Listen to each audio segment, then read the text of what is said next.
Arizona Horizon, insight into increased violence in the Middle East with former NATO Ambassador Kurt Volker. And a study released today profiles Arizona's largest voting bloc. Those stories next on Arizona Horizon. Arizona Horizon is made possible by contributions from the Friends of Eight, members of your Arizona PBS station. Thank you.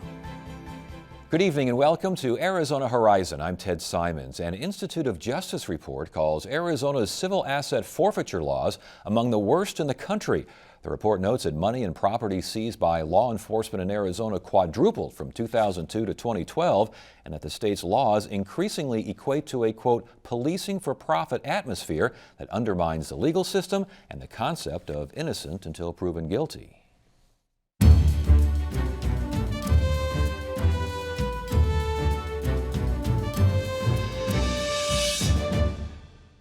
Former NATO Ambassador and McCain Institute Executive Director Kurt Volker joins us each month for analysis of the latest in foreign affairs, including increasing violence across the Middle East. Here now is Ambassador Kurt Volker. Good to see you again. Thanks for joining us. Thank you. There's so much going on over there, and it never seems to get better, including literally today, 37 people killed in, suicide bombs in Beirut? Yes, exactly. 2 bombers, 1 on a motorcycle. They took out 37 people, a few hundred wounded. And these are Sunni terrorists, ISIS, coming down from Syria and bombing Shia civilians. And remember, it's Hezbollah, that is the Shia militia, and they're the ones fighting with the Assad regime in Syria. So we're seeing the spillover of this war in Syria back into Lebanon, and anyone who's been around for 20 years as an adult is going to remember the terrible civil wars we had in Lebanon in the past. We sure hope this doesn't revive that. I remember Beirut was a garden spot of the Middle East and became an absolute hulk of a city. Yeah. It's now rebounded. I mean, is that a fragile piece still over there? It has been increasingly stable up until now, up until the Syria war. Because even though there were still the religious divisions within the city, they had kind of settled, where everyone knew whose was what, where do different groups live, kind of like the 5 families in New York Mafia dividing it all up. They kind of had that. But if this gets unglued again because of actual violence against one group or another, you could see revenge violence, and then things could spin out of control. So ISIS behind the attack, apparently, claimed responsibility. Yes. Also, apparently claiming, at least ISIS, a Sinai Peninsula outshoot or subset of ISIS, claiming responsible for that jet crash. Yeah. Talk to us about that. Yeah, and I don't think we should be surprised by this, because Russia has intervened in Syria on the side of the Assad government. Whether it is ISIS directly, which is in Syria, or a proxy, or just a copycat, or someone who wants to identify with ISIS. And there is an ISIS copycat terrorist group in the Sinai Peninsula. They slip a bomb on an aircraft, it goes up in the air, and then it blows up. That looks to be like what happened. We don't have all the information and all the evidence, but that does seem to be the most likely explanation. And that is going to bring Russia in even more at this stage. So it will bring Russia in even more? I think so. That Putin is already using Syria as a justification for his authoritarian government at home, for his interventions abroad, showing that Russia's a great power, fighting the great fights, protecting the Russian people. If a few hundred Russians are then killed tragically on this airliner, he's going to use that to double down. If you double down, though, and sometimes you lose, at what point do the Russian people say, enough of this business? I mean, these are folks that remember Afghanistan, I would imagine. That's right. There's, first off, I think there is probably a point. I don't think it's one airliner, but if it's a handful, if you remember us in the 1970s, at a certain point we felt beaten down by terrorism. I think that could happen in Russia, but that's not where we are today. We've had one, and I think Putin is using it assertively. There are big differences between the Soviet approach in Afghanistan and what Russia's doing in Syria.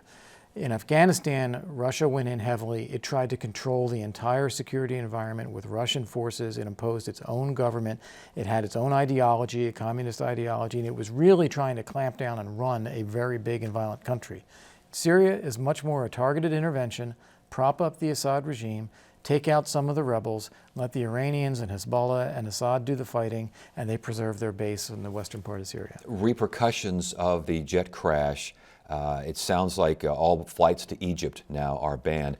that's got to be a killer for Egyptian tourism and the economy. It is going to take a hit, and they're going to have to find workarounds. I think the key thing is going to be strengthening security at the Cairo airport and then avoiding flights that go anywhere near the Sinai Peninsula. Then they'll probably be able to reopen at some point. But they're going to have a little bit of remedial work to get things back to a point where the airlines have confidence. Now, work out the equation for me. It sounds as though Russia is accused of attacking Assad's enemies. ISIS is an enemy, but there are a bunch of others, right, including U.S. allies there, and we're saying you're not going after the right guys, you should be going after ISIS. Right. Okay, so if they're not going after ISIS, ISIS downs a jetliner. Doesn't that say to Russia, we're going to start going after ISIS? Well, I think these two narratives are going to start converging pretty soon. Up until now, what Russia's done is intervened in Syria primarily to prop up Assad because they want him in power. That's an alliance with Iran, an alliance that preserves the space around where Russia has a base, and it's an old ally of Russia in the region. And they've been going after the U.S.-backed rebels that are more moderate in opposition in order to force a binary choice. Do you support Assad or do you support the ISIS terrorists? Once they have that choice, they put the rest of the world in the position of saying, you got to be with us to support Assad. It's the only way to defeat ISIS. That was probably always part of the idea, but I think it's going to accelerate now that there will be clamors for going against ISIS inside Russia even because of the attack by ISIS on the Russian airliner. 50 U.S. Special Op troops excuse me, have been sent to Syria. Sounds like a Kurd offensive is underway. Mm-hmm. Are we changing our policy regarding Syria? No, we're not. I think we still need more review and strategy as what is our plan for Syria? Because right now what we're doing is we're bombing ISIS from a distance. That has not had much effect. In fact, ISIS has more people, more territory, and more money than they did a year ago when we started. We are now putting a few people on the ground to help with targeting and to help coordinate with some of the local forces, particularly the Kurds that are there. That still is not going to have the strategic impact on ISIS that we would want. Getting the Kurds on the ground to retake some areas and providing them more direct support, including air support, that's a very good development. I'm still worried it's the incremental decision-making about, well, we're willing to try this, well, we're willing to try that, as opposed to strategic decision-making. We're going to get rid of ISIS. Here's what it'll take. We're going to go do it. I know that the Secretary of State Kerry, I believe, flew to Vienna again today, and it still thinks that a diplomatic solution is possible out there. And some are saying that these 50, special ops troops, the Kurd offensive, just having 50 personnel, American personnel on the ground, sends a message that there is possible leverage there. You're smiling. I don't think you're buying it. I don't buy it. Put yourself in the position of Assad, or of ISIS or other Sunnis there, or of Iran, or of Russia, where you're acting on the ground. You've got your people there, you're fighting, you feel like you have some chance of winning and taking territory. Are you going to sit at a table and just say, oh, never mind, I don't want to do that? No, you're going to pursue the advantage on the ground. So a diplomatic solution eventually is necessary, but it is only ever going to reflect the balance of forces on the ground. And those guys feel that they have a long way to go in changing that balance in their favor before they would ever reach any agreement. I know that the U.S. goals are for a ceasefire, number one, and to get a timetable at least for Assad to leave power. From what I've read, it sounds like Iran is saying no chance to either. Well, see, everyone wants a ceasefire, but as far as Assad leaving, Iran doesn't want that at all. Would Russia even entertain that, though? It sounds like they might be more flexible. I think what Russia is trying to show is that they're a reasonable player in the global spectrum of power brokers, and they're looking for a solution. But that's just what they're trying to say. I mean, look at what they're doing. What they're doing is putting in Russian aircraft and forces. They're firing upon opponents of Assad. They're propping up his regime in practice. They're creating a situation where there is no alternative to Assad.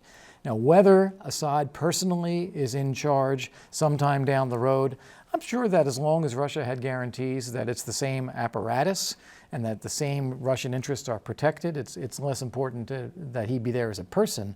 But the reality is he will be there as a person because that whole regime depends upon the structure that's in place. And thus Syria would depend upon the structure that's in place.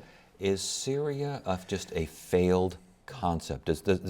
Can it survive as an independent nation? I don't believe it can. I don't believe that Assad and Russia and the Iranians and Hezbollah can fully defeat all of the Sunni people inside Syria and reestablish full control over the country. I don't believe it can be done.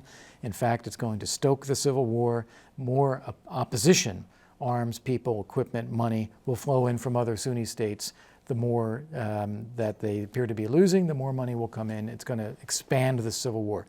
So I really believe that there's no gaining it all back. And instead, what you're going to see is a division of both Iraq and of Syria into constituent pieces, some of which are Sunni-led with a close alliance with Iran, Shia-led with a close alliance with Iran, some of which are Sunni-led, and the Kurds in northern Iraq trying to protect themselves and create a separate state. Will that happen without a full-fledged regional war, or will that happen after the bombings?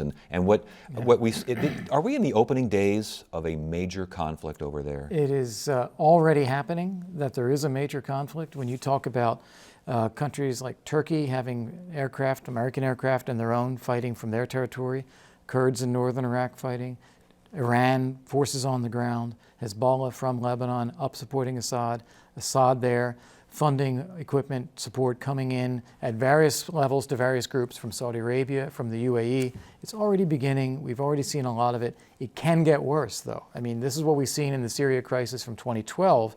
A lot of us argued we should have intervened then before it got out of hand because you could see it was going to get worse. Every year it has gotten worse, and we're not on a trajectory to see it fixed yet. And Israel's place in all this? Well, you're in between a rock and a hard place. Do you want to have an authoritarian dictator in Syria with a big army and a stoked-up Hezbollah on your north as your neighbor? Or do you want to have ISIS terrorists to the north as your neighbor? Well, honestly, neither one of these is ideal, and that's why Israel is feeling both very vulnerable and doing everything possible about its own national defense, and why it would like to get more support in that from the U.S. Is it getting more support? It sounds as though Netanyahu and Obama are at least within the same orbit. Here's the way I would put it. There is a fundamental disagreement between the U.S. and Israel over the Iran nuclear deal and the risk that Iran, in the end of the day, ends up with a nuclear weapon, which Israel views as an existential threat. That disagreement hasn't changed. But in the meantime, we also have Iran sponsoring Hezbollah, sponsoring Abbas, fighting in the region. We have other fighting going on. Israel's got a lot of interest at stake here. So they're trying to put aside that one difference to see whether there's more that we can agree on in other areas. All right. We can't let you go, and this go all the way halfway across the globe from the Middle East to the South China Sea. What is going on over there? This is really interesting, and I hope people pay attention to this over time. China has always claimed that all of these islands in the South China Sea, and also some Japanese islands in the East China Sea, are actually Chinese territory. And then they claim that all the airspace and sea space around their vast area is all Chinese as well. Well, they've never backed this up militarily. They just said so. Now they're starting to back it up militarily. They put on airfields. They're doing land reclamation. They're putting airfields on some of these islands. And then we put our ships through there. We put a destroyer through that area about two weeks ago. And the Chinese protested massively that we're violating their sovereignty. Ash Carter then went, Secretary of Defense Carter went and visited a U.S. aircraft carrier in the South China Sea. Chinese viewed that as provocative. Now, to his credit, Carter, I think, is being very smart here. He's not giving an inch on freedom of navigation and on these being international waters, the territories that everyone should have access to. He's also trying to keep the dialogue with China open. But China is unilaterally changing the rules here, and they're claiming territory that the Philippines or Vietnam or Japan also claims. The risks are gradually rising of conflict in Asia. Is this China, is this a Putin-like diversionary tactic? Because the economy in China is not doing all that well right now. Is that what we're seeing? I would say not to the degree that Putin does that. Putin is really a master at this, and he really is using international crises and involvement to justify his rule at home. In China, there's a little bit of that, and they are having problems, and it does show that they're standing up for Chinese interests. But this is also a long-standing, patient Chinese policy to claim these areas, and as they become stronger economically and stronger militarily, they're putting in place the bulwarks to try to defend those. That's where the change is coming from and why it's risky. Last question. We have you on each month, and we talk about a variety of things. It seems as though things around the world, it's getting crazy out there. Is that just me? It is. No, I honestly think it is, and I think it's worse than anything that we've seen in really since the World War II era in terms of the degree of dangers, including dangers to the United States. It's just crazy right now. You have Iran with a nuclear weapon down the road. You have Iran acting regionally. You have Saudi Arabia, UAE, others supporting groups that are fighting against that. You have the civil war in Syria. You have this bombing in Lebanon today. You have the refugee crisis that is overwhelming Europe as a result of this. You have a failed state in Libya where economic migrants are coming through. You have Russia occupying parts of Ukraine and annexing parts of others, building up their military, flying mock bombing runs against NATO countries. You have China, what we talked about. You have the ISIS terrorists that see themselves as a global caliphate. This is crazy, and it is just getting worse. All right. Well, it's good to have you here for analysis. Thank you so much. Good to see you again. Thank you for joining us.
A study released today provides an in-depth look at independent voters in Arizona, now the largest block of voters in the state.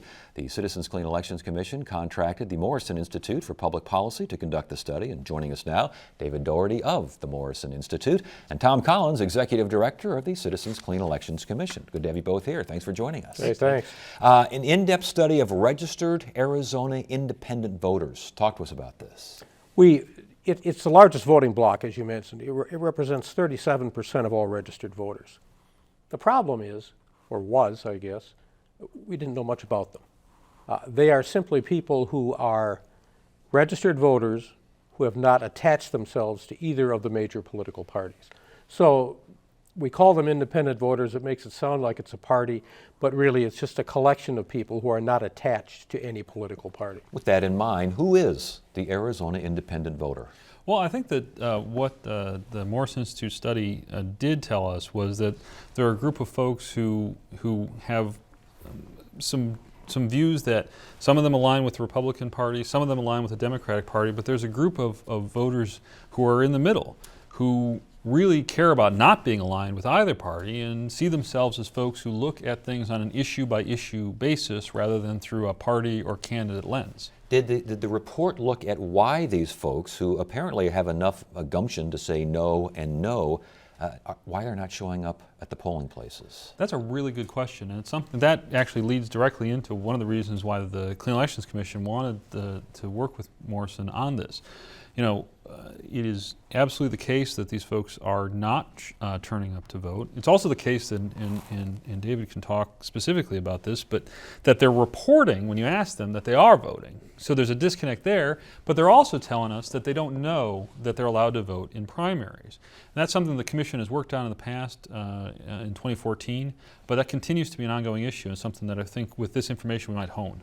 Again, what did you find? I mean, are these folks alienated? Are they apathetic? A little bit of both? I don't think apathetic, although to Tom's point, they don't vote in nearly the numbers that Democrats and Republicans vote. So they are not as impactful on elections as you would expect.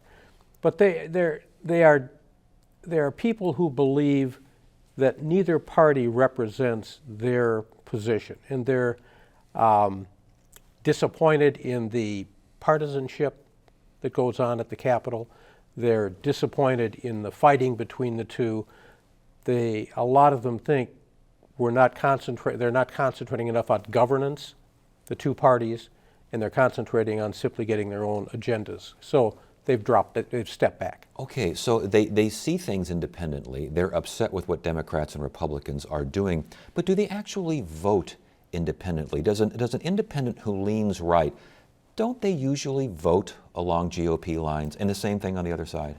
We actually looked at that. We asked all these people to place themselves along a continuum, a 10-point continuum from extremely conservative to extremely liberal.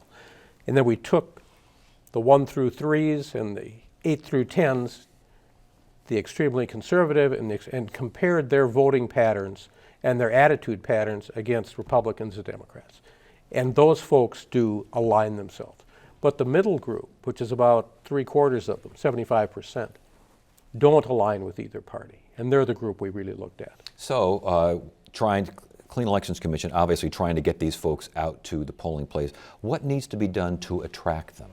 Well, I think that one of the things that we'll be looking at as we go forward with our voter education program is how can we make the information that we do provide more salient to these voters. For example, the Clean Elections Act provides for candidate statement pamphlets and for debates and those kind of things.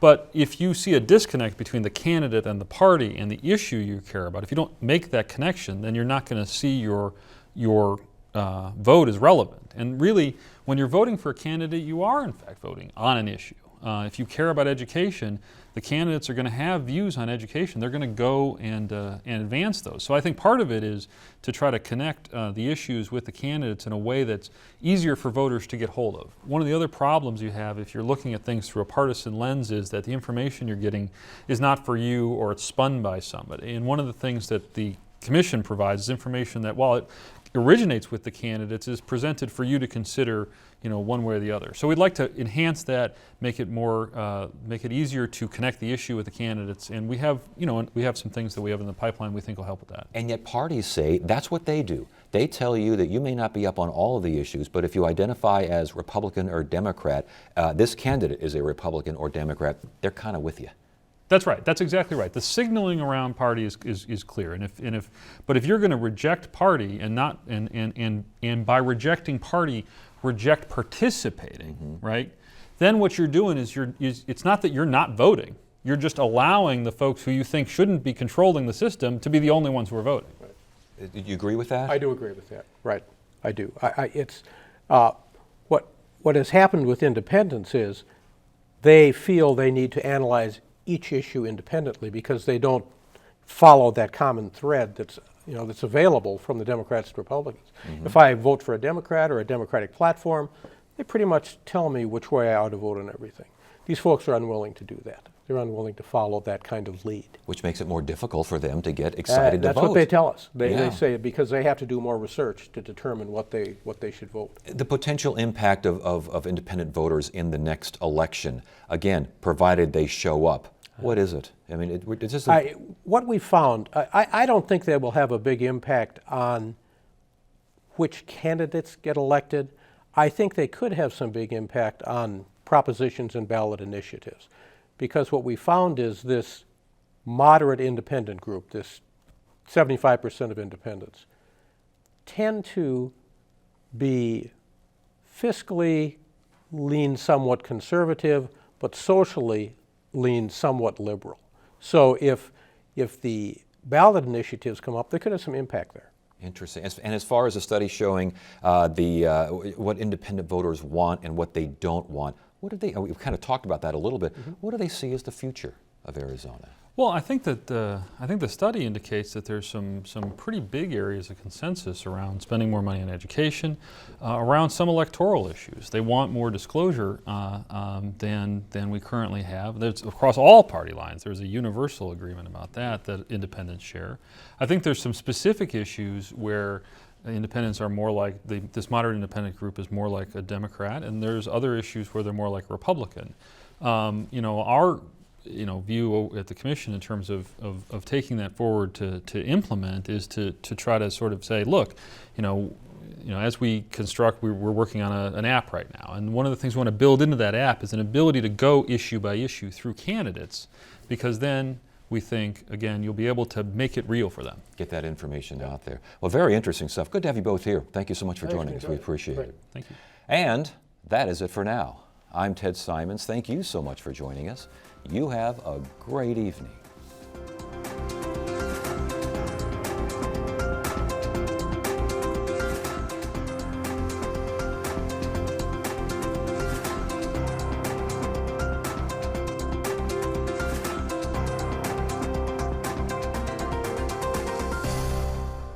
Arizona Horizon is made possible by contributions from the Friends of Eight, members of your Arizona PBS station. Thank you.